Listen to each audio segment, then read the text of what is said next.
അങ്ങനെ ഗംഗാവലി പുഴയിലിടാൻ ഉദ്ദേശിച്ചിട്ടില്ല അവര്.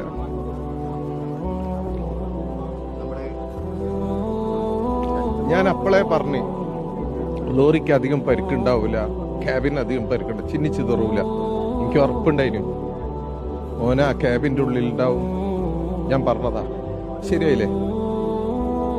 ഉറപ്പായിട്ടും ഓനെയും കൊണ്ടിട്ട് നമ്മൾ പോവുള്ളൂ. ആ ഒരു ഉറപ്പാണ് കുടുംബത്തിന് നൽകിയിരുന്നത്. അതെ, അർജുന്റെ അമ്മയ്ക്ക് നൽകിയ ഉറപ്പ് പാലിച്ചു. ഞാൻ അവിടെ എത്തിക്കൂ. കഴിഞ്ഞ 2 മാസം വലിയ ത്യാഗം സഹിക്കേണ്ടി വന്നു.